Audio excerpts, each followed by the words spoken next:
Setelah 3 hari, Nabi SAW dan Abu Bakar pun keluar dari Gua Thur menuju ke arah Madinah dengan melalui kembali pinggiran Mekah. Saat melewati pinggiran Mekah terdapat sebagian dari orang dari suku Jush'um. Ya. Ini yang kita akan tutup dengan ini ya. Di antara mereka ada seseorang yang bernama Suraqah ibn Malik. Nanti jadi sahabatnya. Nah suku Jush'um ini salah satu suku yang memang ikut terlibat mencari Nabi SAW dan Abu Bakar dan ingin memperebutkan 100.000 unta ini.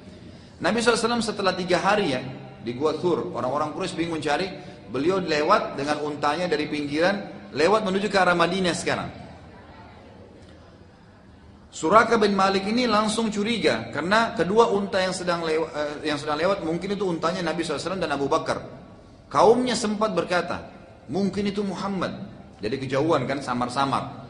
Lalu karena Suraqah ini tamak, dia yang mau dapat 100.000 ekor unta, dia mengalihkan perhatian mereka sambil berkata, bukan, itu Fulan bin Fulan yang keluar karena punya hajat. Maka kaumnya pun percaya karena Suraqah tidak langsung berdiri, tapi ia duduk dulu bercerita dengan mereka agar tidak dicurigai. Setelah beberapa waktu kemudian dia pamit, lalu dia ke rumahnya dan menggunakan pakaian perang lalu menyusul Nabi SAW dan Abu Bakar.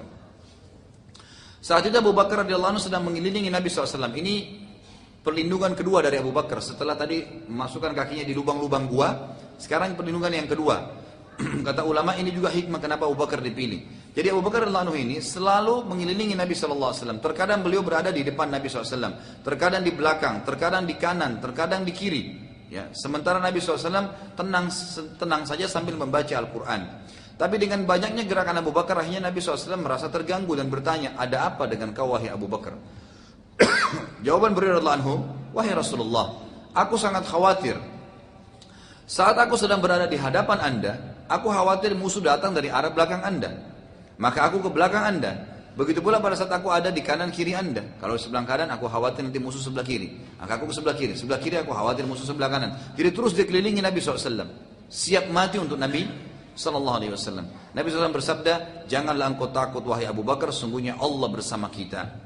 Sekali lagi keyakinan Nabi SAW ini luar biasa. Bukan hanya beliau seorang Nabi, tapi memang yakin keyakinan ini perlu ditanamkan. Maka Abu Bakar pun dari Allah menjadi tenang setelah itu.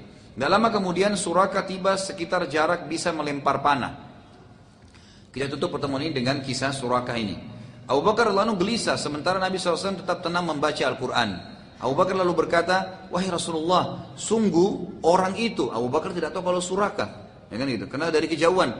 Biasanya ada jarak, orang dulu kalau sudah menggunakan tombak atau panah tahu jarak berapa meter itu sudah bisa dijangkau dengan tombak atau panah. Abu Bakar sudah bisa terka, mengatakan, sungguh ya Rasulullah, ia telah mencapai jarak bisa melemparkan tombaknya ke arah kita. Maka Nabi SAW pun berdoa pada Allah SWT mengatakan, ya Allah, ambil alihlah orang itu. Tiba-tiba kuda Suraqah tertanam ke dalam tanah. Suraqah lalu berkata, aku pun terjatuh yang mana aku belum pernah jatuh dari kuda sebelumnya. Jadi pula anda tahu Suraqah ini terkenal di suku Jush'um adalah prajurit yang paling kuat dan paling pemberani. Kalau ada perang sukunya dia selalu di depan, gitu kan? Dan tidak pernah jatuh dari kuda satu kali pun dari pertama belajar sampai pada saat itu. Pada saat Nabi SAW berdoa tiba-tiba jatuh dari kudanya. Artinya di sini Allah ingin menunjukkan tentang kelemahan Suraqah, bahwasanya dia bisa jatuh dari kudanya.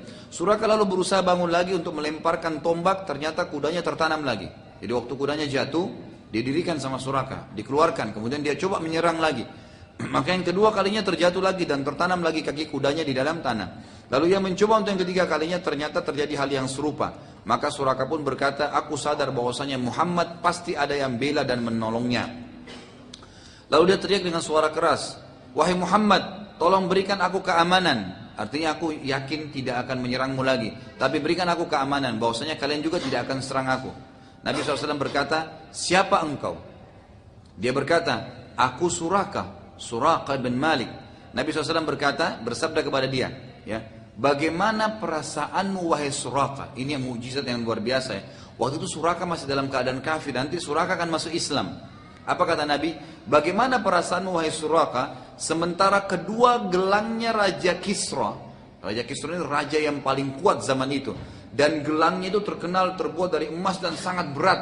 Karena orangnya fisiknya besar, dia bisa ngangkat sekian puluh kilo di tangan kiri kanannya itu emas. Jadi gelangnya dia.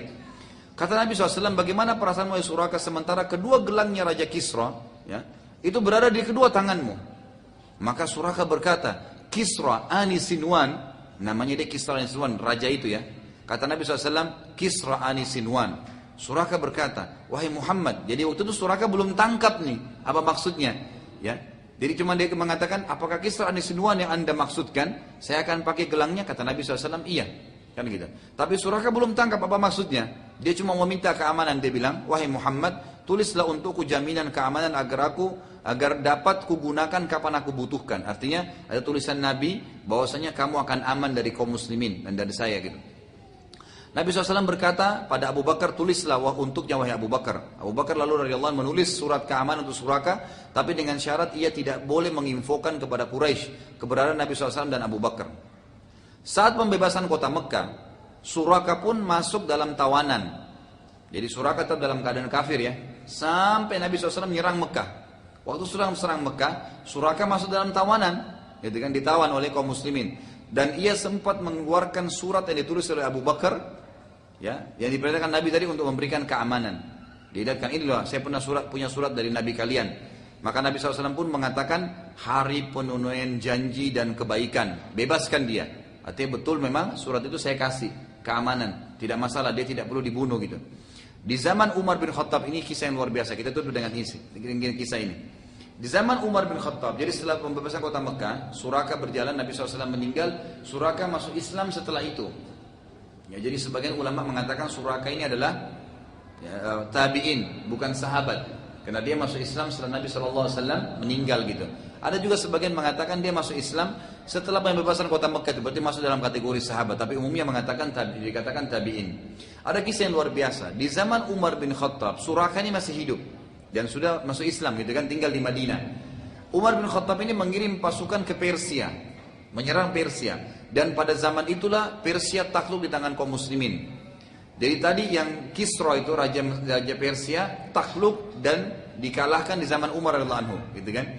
Nah waktu itu Nabi SAW yang pernah bersabda, istana Kisra akan diterobosi dan ditaklukkan oleh segelintir dari sahabatku. Ahli sejarah nanti kita akan pelajari insya Allah kalau Allah masih mudahkan pada saat zaman Umar bin Khattab nanti ya akan ada segelintir sahabat. Sebagian ahli sejarah mengatakan cuma 12 orang sahabat yang berdiri depan istana Kisra dan masuk sementara Kisra sudah lari dengan pasukannya. Nah banyak sekali ghanimah, harta rampasan perang yang didapatkan dari Kisra ini. Di antaranya ada karpet. Jadi Kisra itu punya istana besar sekali. Saking luasnya istana dia dan tempat dia untuk duduk di singgasananya, ada satu karpet yang dibuat panjangnya dan lebarnya 60 siku kali 60 siku. Jadi kalau 60 siku itu kurang lebih 27,5 meter kali 27,5 meter itu. Luasnya karpet. Tidak ada karpet sekarang sebesar itu gitu. Dan itu karpetnya kalau dibuka, khusus dibuka kalau lagi musim dingin. Musim di sana kan di Rusia itu salju ya. Ini dulu di daerah Rusia gitu. Ini Kisra itu. Kemudian kalau musim dingin ditebar karpet tersebut, nanti ada dari karpet juga dibuat itu ada pohon-pohon dari karpet gitu. Ada kayak dia seakan-akan di kebun gitu kan. Kayak karpet itu. Nah itu termasuk ghanimah. Kaum muslimin waktu itu bingung mau diapain nih karpetnya nih. Kita mau apain sekarang, ini ghanimah harta rampasan perang dan dia untuk mujahid-mujahid saja gitu kan. Maka mereka sepakat kita kirim aja ke Madinah. Harta-harta yang kita tidak perlukan mujahidin kirim ke Madinah aja. Yang lainnya dibagi untuk mujahidin. Di antara yang dikirim adalah karpet dan 2 gelangnya Kisra. Dikirim ke Madinah. Waktu tiba di depannya Umar lihat, Umar mengatakan segala puji bagi Allah ya yang telah menundukkan orang-orang yang mencintai dunia seperti ini. Artinya lihat sekarang sudah jadi kenangan saja, gitu kan? Lalu dibagi-bagilah sama Umar apa karpetnya disuruh potong-potong. Jadi karpet yang bagus tadi dipotong-potong. Kata Ali, aku mendapatkan dari Allah anhu potongan karpet ukuran aku bisa sholat, gitu kan, kecil. Kayak kita karpet gitu. Yang aku jual sampai seharga 600 atau 60 atau 600 dinar gitu.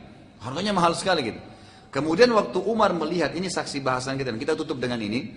Waktu Umar melihat 2 gelangnya Kisra, Umar bilang begini radhiyallahu anhu, mana Suraka bin Malik? Suraka itu sudah masih Islam ya. Suraka nggak ikut perang ke Kisra. Lalu mereka bilang, ada ya Amir Mu'minin, dipanggil. Waktu Suraka datang, kata Umar, wahai Suraka, ini gelangnya Kisra, menjadi ghanimah muslimin. kenakan di tanganmu sekarang dan kelilinglah satu kota Madinah sambil kamu menyampaikan muslimin apa yang Nabi telah sampaikan kepadamu. Maka Suraka pun rahimahullah waktu itu memasukkan ya gelang itu di tangannya sambil ya tersenyum dan meneteskan air mata berkata, Nabi Muhammad SAW telah bersabda kepada saya, wahai Suraka, bagaimana perasaanmu kalau dua gelangnya Kisra di tanganmu? Nabi sampaikan kapan? Sebelum hijrah. Ini terjadi kapan? Di zaman Umar bin Khattab, gitu kan?